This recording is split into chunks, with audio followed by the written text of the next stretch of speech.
This is Sunniva. And this is Johannes. And you are watching Board Gaming Ramblings. And today we are taking a look at Marrakesh. This is the new game from Stefan Feld and Queen Games. It plays from 2 to 4 players in about 90 to 120 minutes. This is the City Collection number 4. I just did an unboxing video of the City Collection 1 to 4. And this is a new one that is actually a new game. The other ones are remakes, reimaginations of 3 older games. So we had to do this one first because this was our number 1 most anticipated for Spiel 2022. It's another one we're happy that we were able to do now before Spiel, or basically probably during Spiel you will see this. If you're new to the channel, you'll make us very happy if you subscribe to it. It's a button down there. You can even click the bell button to get notifications every time we post a new video. Ding ding ding! Notification time. Today we are talking about Marrakesh. Let's do a brief overview of the game. Not gonna go deep diving, just briefly covering what's happening in the game so you can understand the rest of the review. Marrakesh is a game surrounding these resources called caches. You have 12 different of them, and in the beginning of each of the rounds, 3 seasons, you're gonna get 1 of each behind your player shield. Then I'm gonna choose 3 of them in my hand. When everybody has chosen, we're going to show them, and then we're going to place our assistants in those 3 regions on our player board, because on our player board, each color corresponds to 1 of the regions. Then we're going to take all the cubes and put them into the cube tower, and we're going to put them out there depending on how many comes out, and then we're going to draft them. So on my turn, I can either take 1 of them, or I can take 2 in the same color and add them to my player board in the section of that colored cache. After we have drafted all of them, then the first player is going to do the 3 actions where they placed their assistant earlier. That might be the same place where you drafted the caches, or it might be a place where you didn't draft caches. Every time you activate an assistant, you can either add a cache from the supply to that area, or you can do the action. And most of the actions gets better depending on how many caches you have in that area. So many of the decisions are, do I want to boost this action now and do it better later, or do I want to just do it now because I need that action for something? Yes. So many times I will be drafting caches where I haven't chosen an assistant because I might want to do that action later, and then that action will be better later on. There's different things you will do, like very briefly, you will be moving on tracks to get bonuses, you will be moving on the river track, where you're trying to be the player in the first place to get different bonuses and some passive income. You will be buying special goods that gives you points and some resources. You will be buying these different scrolls that gives you one-off abilities or abilities throughout the game, and you will be exploring oases or different oases in this desert to try to get these end of game scoring possibilities. And probably a few other things as well. We're placing guard towers and water towers around to get water income, and a lot of different things going on in the actions. Also, at the end of each round, you will need to pay the people of Marrakesh. And in the beginning, the first round, you're only going to need to pay 3 resources. Then you need to pay 6 resources and 9 resources. And if you can't pay it, you're going to lose points. You're going to get points from many different places in the game. As it's a Stefan Feld game, it's going to be some points here, a bit of a point salad. And at the end of the game, after you have played 12 rounds, 3 seasons, the player with the most points is the winner of Marrakesh. As the hardcore Feld fans that we are, we of course have the deluxe version of the game. Most of the components are pretty similar to what you get in the basic one, but I think overall the components are great. I think the color choice for all the caches are really nice. Sometimes when you have because there's a lot, I think it's 12 different colors. That is correct. It's very hard to find some that isn't similar or oh, which color is this? So I think it's very easy to understand the symbols in this game and to understand on your player board which caches are belonging to which area. Yeah, one thing I have to say, if you are seeing this part of the video, the pictures in this video, if you think some of the colors are off, it's because we were missing some of the colors and we substituted our own colors in there. But they're almost matching. There's only one that's a bit off, but just so you know that there are actually different colors that match the actual game a bit more. Yes, the main board consists of some tracks, three tracks to be precise, and also like a supply for all the scrolls and different wares or All goods. the squirrels. All the scrolls. Board Game Ramblings is all about being Scrolls. mean to people who say the wrong word. Scrolls. I can't get past that word now. Well, and also goods that you can buy. So it's really not the board that you pay the most attention to. That is true. The most focus that you have are onto your player board, and I think it's very well laid out. I think it's nice that everything has like this own like sector with their own colors. I think it's very easy to get where things are. The only exception is the like guard area that are like around another area, but I think it's easy enough to differentiate those two. And also all the symbols on all the, for example, abilities has been very clear. I don't think we had to check the rule books like... I think maybe 5-6 times during our plays. Very few times. Yeah, and there's a nifty little book that gives you the different ones very, very simply. Oh, yeah. So you don't have to use the rule book. Yeah. Let's talk about the rule book. Yes. The rule book is great. I will say that it has, we talked about this in the unboxing as well. Queen Games has good rule books, and everything is clear, and it has this color coding, which I really like, telling you like the first action is going to be a red, and then we're going to have the other is going to be yellow. So you see here, like, this is the first action, it's in yellow background, red background, then the next action is going to be yellow background, and then we're going on to the green background, and all the different actions in the green background have different colors depending on the color of Keshi that they use. So it's a very nice, very simple then to come and find what you're looking for, if there's something you look for. But to be completely honest, these rules are very nice and very simple laid out. So it's not a rule book that I think you will come back to a lot, because it's pretty simple and pretty straightforward. Yeah. And I like that there's a play rate on the back, and there are 4 more of those that tells you all of the different actions. There's a few like small things that are not anywhere, which is kind of annoying. So again, I would have liked that added somewhere to this play rate. Like there could have been like a tiny bit bigger and added that, but that's like a very nitpicky thing, because most everything you need to know is on the components themselves. Yes, and also in your little like shield, you have some information also like the round structure and stuff. And the end of game scoring. Yes. We have played this game with 2 and 3 players. We tried to do 4, but like it didn't happen. The universe didn't want it. The universe didn't want it. Or people.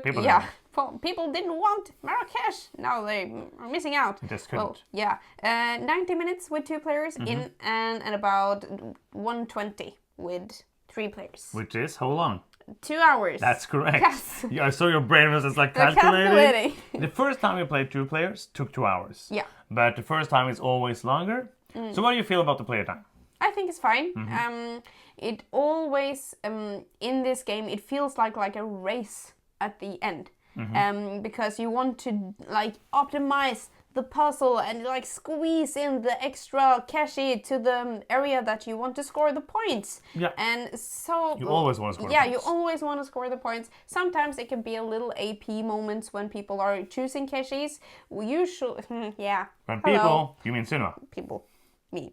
But usually when you have drafted the Keshis, I think that goes fairly quick. Yeah, and also almost all the time. Yeah, and also when you have chosen the Keshis, I think it's like other than me, people are using not unreasonable amount of time doing their 3 actions. Yeah, I felt like most of the time, the last time we played, the downtime was a bit horrible for me, but that was just because I knew exactly what I wanted to do. Yeah. So it wasn't that it was a lot of downtime, but it's the fact that you know the feeling when you know exactly what you want to do, and your turn can't come quick enough because you just want to do the thing before somebody else did the thing, but then you did the thing and I was angry. So, and you won a lot. But the last time we played, I actually chose like the colors for the next round while the last player had their turns. You can do something like that to shorten it a bit too, but I didn't feel like it overstayed the welcome for mine. No, part. The thing is that, and we're going to talk more about this later, but this is one of the more interactive Stefan Feld games that has come out in a way,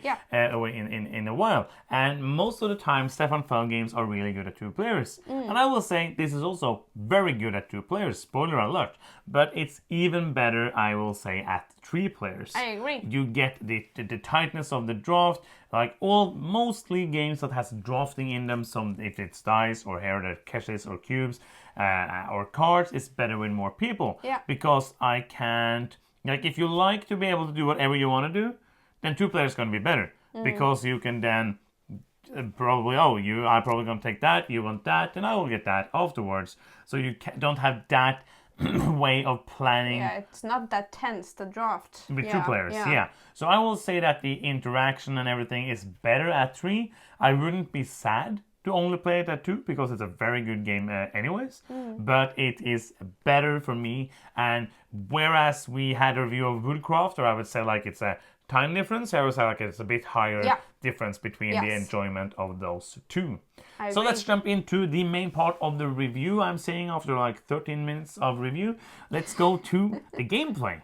I think the choosing of the caches are it's a very interesting thing in this game. So interesting. Very interesting. Like when we first read the rules, and I was just like, wait, am I always gonna choose like these colors? Like everybody's gonna choose. It's just like the matter of the order that I choose them in. Okay, what is fun about that? So confused. Yeah, and then like I have to do all the actions, even though I'm not focusing on that. I have to do it. But then it works so well. Yeah, I read the rules. I was like, oh, this looks so cool. I love all of this. And I explained it to you. And I was giving us these 12 ones. I was like, but then I have to choose them. And I was so confused. Like, I had to send a message to David at Man vs. Meeple. And I was like, is this correct? Do you have to do the 3 actions? Like, where are the choices if I always have to do the same actions? But we were so wrong. There are so much choices. So many choices. So and it's so cool because it doesn't look like there are going to be that many choices. Like don't let that fool you. If you play this game and you get taught the rules and you're going to be like, huh?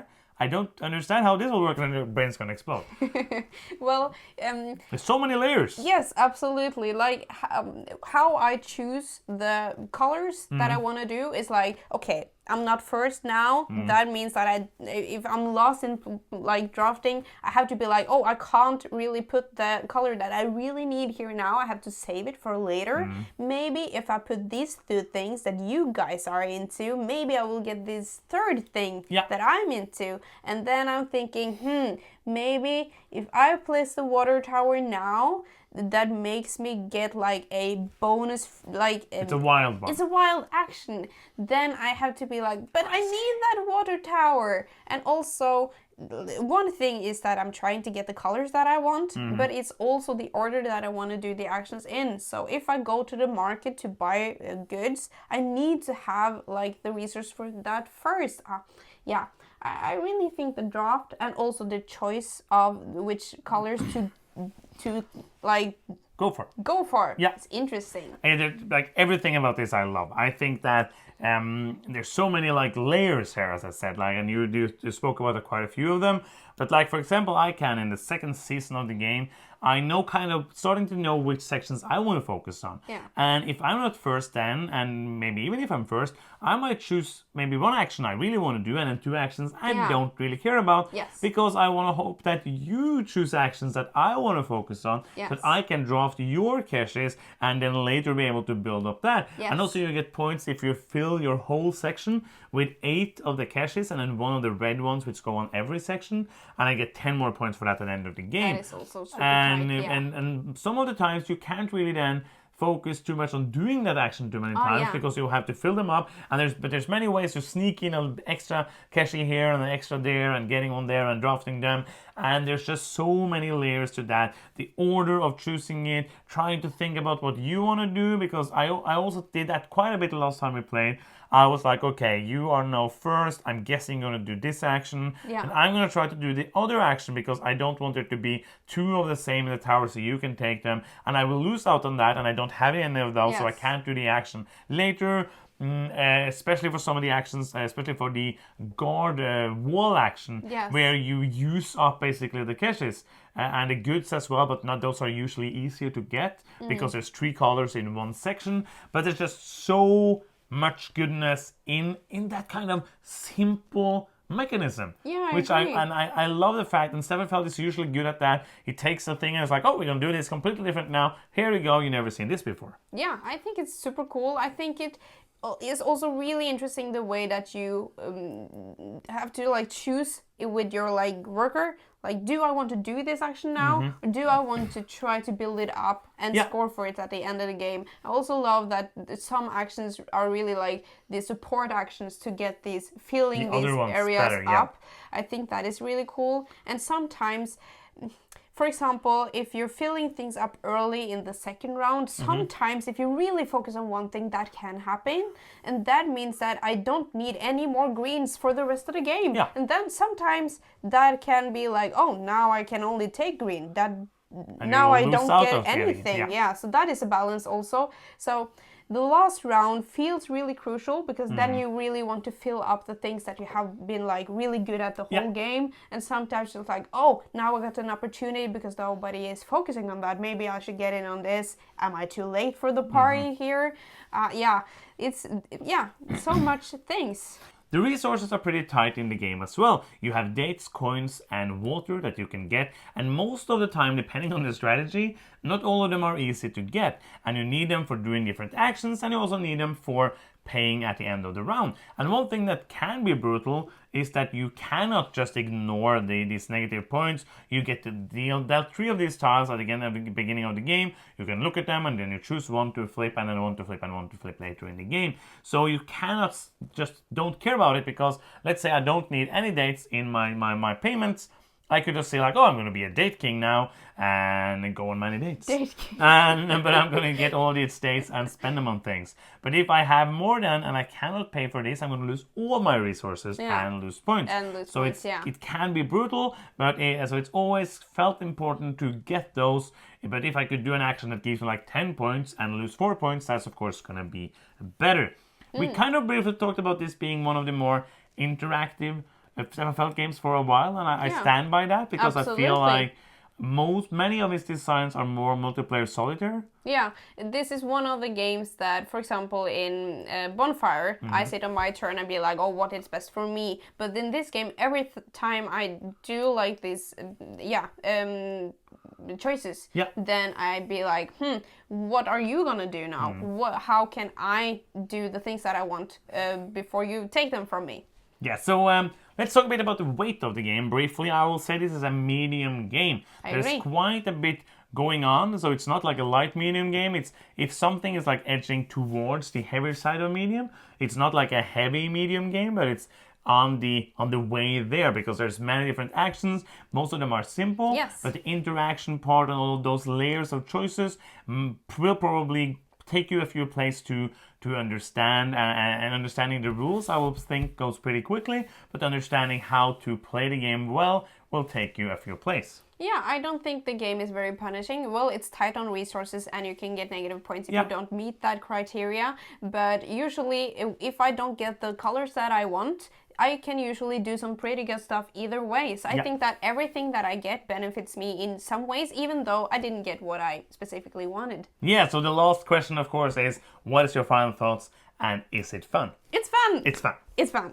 I think it's very fun. I really like this game. I think it's super cool to see something new and fresh from Stefan Feld. Well, I thought Bonfire was that too, of course, but I think I really like he's trying to do this interactive stuff. I really like how he's using this.